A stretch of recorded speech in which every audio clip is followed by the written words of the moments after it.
Andrew McCART, IFL TV in association with MTK Global. Delighted to be joined by my good friend, Wally, in Belfast, in isolation, TYRONE McKENNA. First and foremost, Ty, I'm good, my man. How are you? You doing good? All good, all good. Just very, very bored. But we spoke a little bit before I pushed record there that this is nothing, well, isolation isn't really hard for you because in a training camp, you live in a house by yourself, you train, you go home, you sit about, just play on your phone and then... But, you know, as I said, it's exactly training camp. It's just boring. You watch TV all day, you train twice a day, I'm eating healthy. But the only thing I'm missing is a bit of sparring, the work with Pete Taylor. But other than that, this is exactly what boxers go through. Everyone in the country, everyone in Ireland, England, Scotland, Wales, finally know what it feels like to be a boxer. This is it. Yes! It's not glitz and glamour, it's just boring and repetitive day in, day out. So what are you doing to sort of like keep, I know you're saying you're still training, but the sparring and the obviously the pad work with Pete and all that sort of stuff you can't do, but what are you doing in and around your house and in and around your sort of area to keep fit, to make sure, because obviously you've got a big fight coming up and this is all clear, you've got a huge fight coming up, so what are you doing to stay focused, stay ready, and get fat? So I brought in the perfect sparring partner for OHARA Davies. My missus puts on the gloves, she closes her eyes, and she starts swinging from left and right, and I punch her. And that's how the fight with OHARA Davies is going to go. Is that how you see it? I feel quietly confident. I think she probably hits harder than OHARA Davies and all. Let's just go straight to the OHARA Davies. You've been calling for this fight for 2 years, maybe 2 years, around 2 years. Are you frustrated at the fact that it's been pushed back? It's going to get pushed back even further. You're not going to get to sort of like trade leather with him. Are you a wee bit frustrated with that in terms? Nah, well, the way everyone's been talking, it seems like it's still going to go ahead, hopefully this summer. So it's not too far away. Obviously, I was on a good roll. I just got 2 good wins, and I was right back I was going back to Dublin the week that the lockdown happened. So I was excited about possibly fighting him in June. It was supposed to be the end of June, and it was all felt like it was going well, but obviously that's happened. But my mental state, I'm still fully focused on OHARA Davies, still excited for it, not frustrated at all because it's still going to happen. I'm still going to be able to beat him up, and nothing can stop it. Is it going to be in London the final? Have you heard anything of that? Is it going to be at the York Hall or something bigger for these finals? I don't know. I don't know what's going to happen after. Obviously, it was supposed to be the York Hall in London, but from this has happened, like I've been hearing talks of that fighters might be fighting in studios and stuff like that. So I don't know where I'm fighting, but it doesn't matter where I'm fighting because he's getting them punches. I've got to admit, I find this a bit strange doing this over video because I like being there with you because you're a bit more animated when I'm in face to face with you. So I'm finding this a bit difficult. But before we talk about obviously fighting in studios and how you feel about that, I want to stay on OHARA Davies. He's obviously on Twitter with this Anthony Fowler beef and stuff like that. Now there's talk about him fighting Anthony Fowler at 150. Do you think he's taking his eye off you? Do you think he's looking past you already? You know what he's doing? He's so panicked about fighting me that he's trying to take his mind off fighting me and trying to call out every other fighter in the country, even if they're 2 weights above him, because he knows he wants to get out of the fight with TYRONE McKENNA one way or the other. But it's already signed, sealed, and delivered. He has to fight me, so he may just get his wee head out of his hole and concentrate on the beating I'm going to give him. I'm hearing that Eddie likes to fight and might make it at 150. Now, that's all right, but they have to do it after my fight. We're saying contract for a reason. So if he wants to come back, have a comeback fight with Anthony Fowler at 150 after his loss, fair fucks to him, because that's a hard comeback fight. But he still, no matter what's been talked about, what's said, has to fight me, and he knows it, and he's trying to ignore me and hope I'll go away, and hope he doesn't have to get embarrassed by me, but it's going to happen. You obviously confident. You've been confident, like I said to you. You've been calling out O'Hara Davies for 2 years. You're obviously confident that you're going to beat Mm. O'Hara. Can you stop O'Hara? Can you do something like Josh Taylor did and stop him? Anyone, if they want to, could stop O'Hara because he has no heart. The man near got. I thought there was a couple of rounds against a Forey where he looked like he was going to take the knee and pull it out of the fight. See, anyone can break that man's heart. So yeah, 100%. I believe that I'm going to stop him. I don't think it's going to go the distance. I believe he's going to hit me the biggest punch he can. I'm going to smile in his face and walk forward and call him on. And he's going to say, do you know what? This isn't worth boxing. And pull it. Do you honestly think he's gonna? You can make him quit? Is that what you're saying? You can make him quit? I don't think I have knockout power now. No one is a big knockout machine. So yeah, I think I'm going to make him quit. I don't think he's going to get knocked out by me. I think he's just going to quit on the stool. Golden contract. You win that. Now this is life changing for you, Ty. You can buy a better jumper. You can finally have a shave. You can get a barber. You know what I mean? Like, what does it mean? What does it mean to you to like win this contract and obviously change your life completely? Your wife, your missus, and your 2 kids. I mean, it's going to be massive, isn't it? It just, you know what it does? It validates all the years of her paying for everything. So, like, for the first 4 years, I kept on telling her, I'm going to make it, I'm going to make it. And I think she in her back of her mind, she's going, are you going to make it? But she was paying for everything anyways. With 2 kids, I was on the dole. She was back paying for the rent, she was paying for the food, paying for everything for the babies. And I kept on promising her the world. And finally, here's the chance that this could be validation for all the years of shit that she had to put up for, that I went through. And yeah, it just solidifies that I've made the right move in life. So yeah, I'm very excited about it. Again, winning this, it propels you up there. You know what I mean? Your name could almost be mentioned amongst like the Regis Progress, the Josh Taylors and stuff like that. So you be on the cusp of world level, you might say. Do you know what I mean? So, I mean, did you ever envision that when you turned pro that you'd be amongst sort of like these top names in the division? I did. I always thought it. So obviously, you turn pro, you're very, very confident. You believe in yourself. I think I always think, I'll not name any names, but I see certain boxers and be like, why is he boxing? Because he surely doesn't think he's going to get anywhere. But every boxer has self-belief, because you have to have self-belief in this kind of sport. So I always thought, I'm unbelievable. I'm going to get my break. I'm going to get and charge ahead and be up with these fighters. I never once doubted myself. And after this fight, when I win, I'm going to be right up there. I'm going to be maybe top 10 in box track world. I'm going to be in a couple of governing bodies, top 10.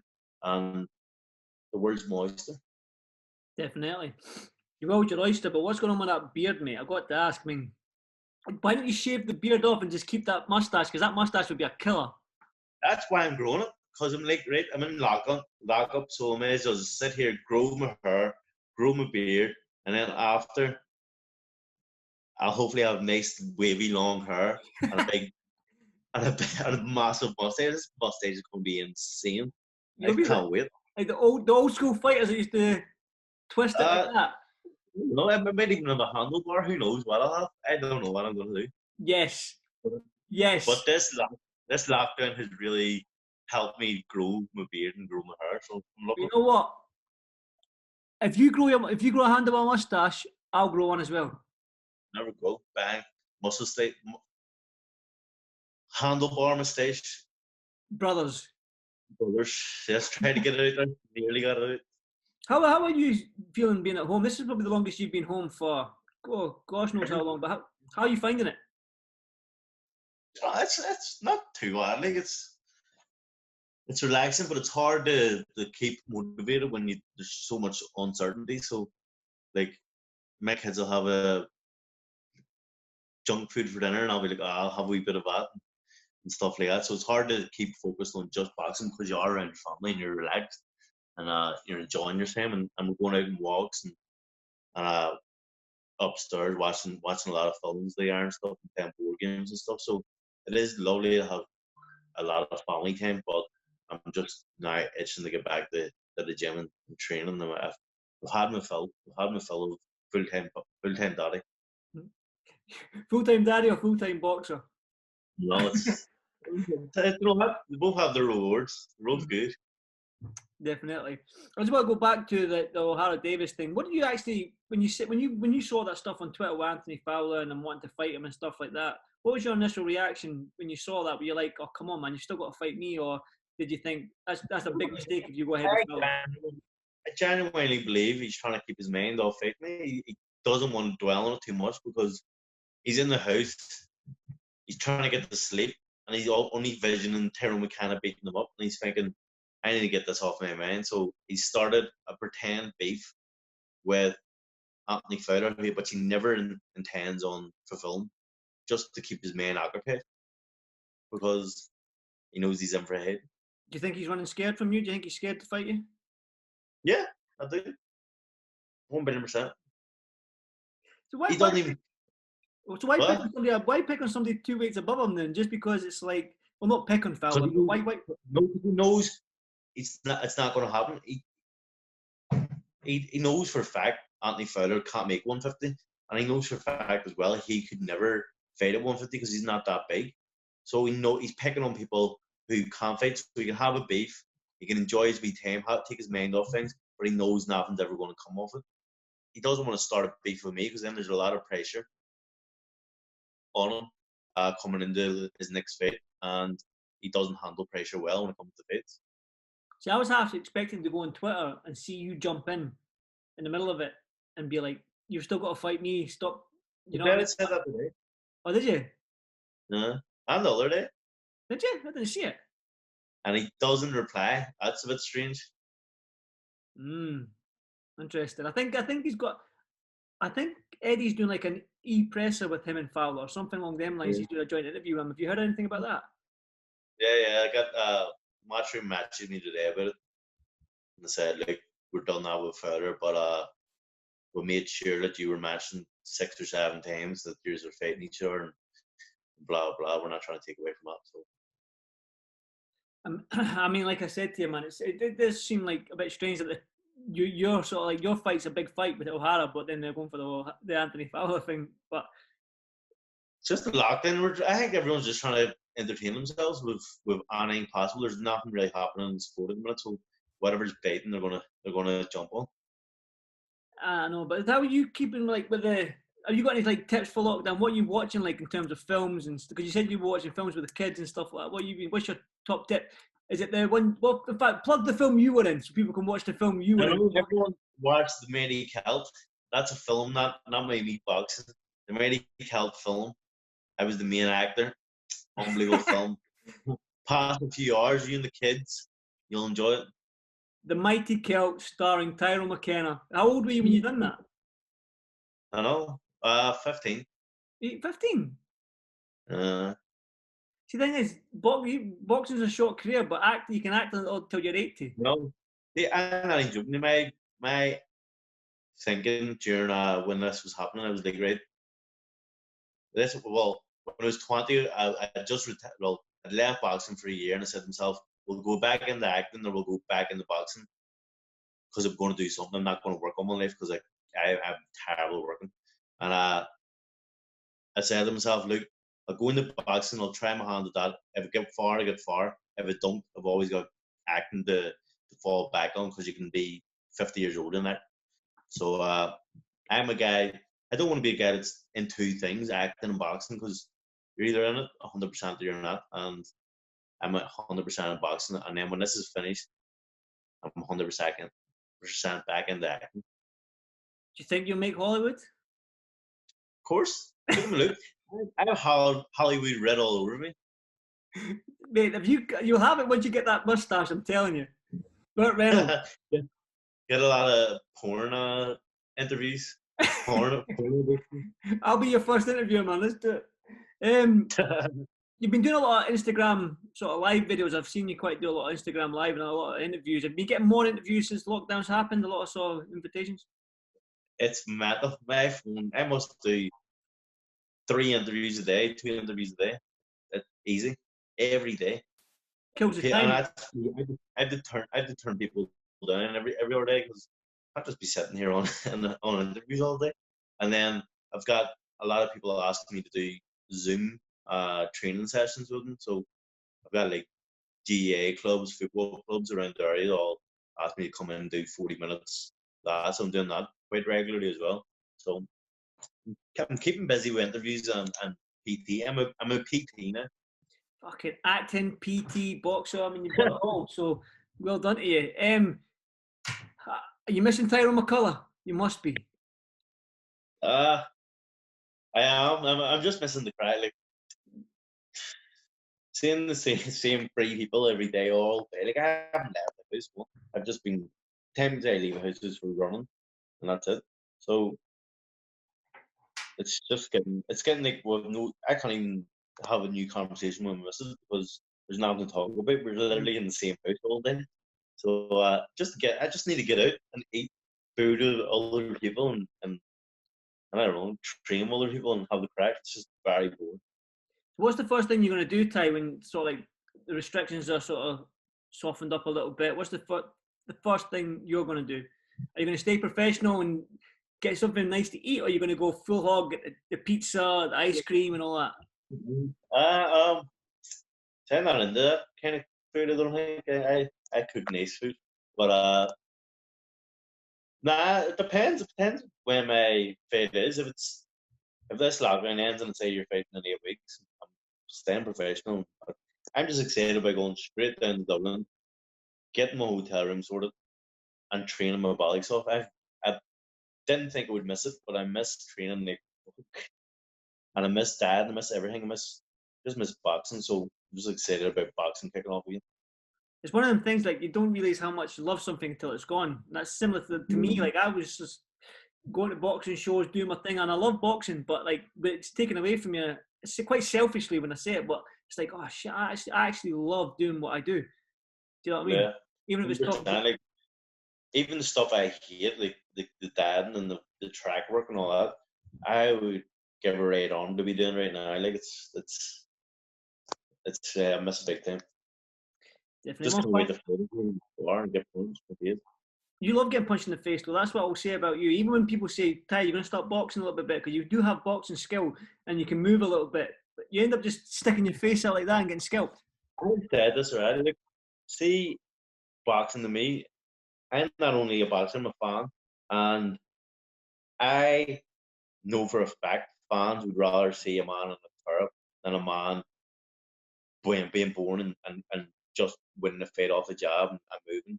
And to me, I want to entertain my fans, and because I would want to be entertained, I wouldn't watch someone that's born, and I don't expect fans to either. Fans are what I box for. I love being a fan favorite and entertaining them. So why wouldn't I? They want me to get punched in the face. I'll get punched in the face. So you feed off. You said that's quite interesting. You said that you feed the crowd. You want to please the crowd and the fans and stuff like that. So how do you feel about fighting behind closed doors in studios then when there's no fans? Do you think that'll kill the buzz? That's a big thing for me anyway. Like